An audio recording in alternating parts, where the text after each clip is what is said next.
بالتأكيد يعني نشاهد يعني ما شاء الله هنا في الصالة تحديدا صالة المطار يعني حضور كبير جدا من إعلاميين وقنوات تلفزيونية. بالتأكيد ما هي الخطة التي سوف تكون للإعلاميين في التغطية للمنتخب السعودي والمنتخب الأرجنتيني؟ طبعا كان في تنسيق انه بعد ما يوصل الفريق يكون في تدريب، لكن تم الغاء التدريب من قبل مدرب مساء امس. كان في تنسيق انه يكون في احتفال من قبل العلاقات العامه بالاتحاد السعودي، لكن مدرب المنتخب الارجنتيني اثر انه يكون اللاعبين في الفندق معتذرا عن كل المناسبات واللي كان مجهزينها لهم الاخوان في العلاقات العامه. اكتفى غدا ان شاء الله راح يكون في تدريب المنتخب الارجنتيني في استاد الملك فهد، ومن ثم المباراه ومن ثم المغادره، يعني ما في مناسبات يعني كامله. يعني الفندق السيد أليخاندرو المدير الفني في الأرجنتين هو ذكر بأن اليوم سوف يكون في الفندق. اليوم قرأنا في الصحف أنه بيكون في تمرين.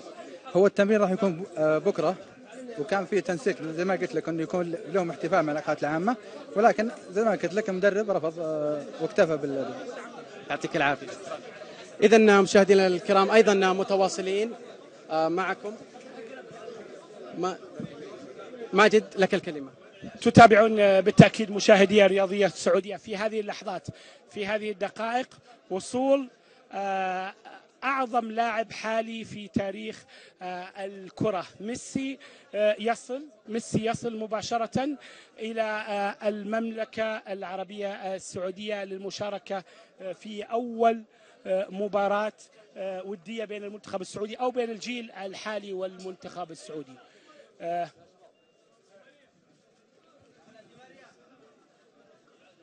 إذا كما تشاهدون اليوم مشاهدينا الكرام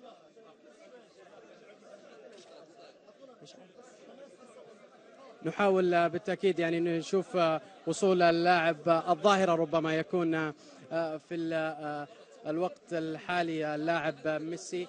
بالتأكيد سوف نحاول أن نأخذ لقاء مع السيد ميسي اللاعب ميسي.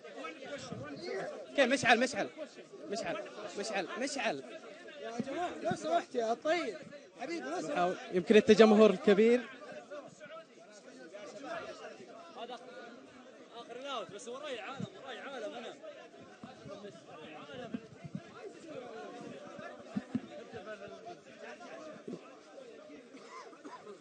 يمكن منظر بالتأكيد يعني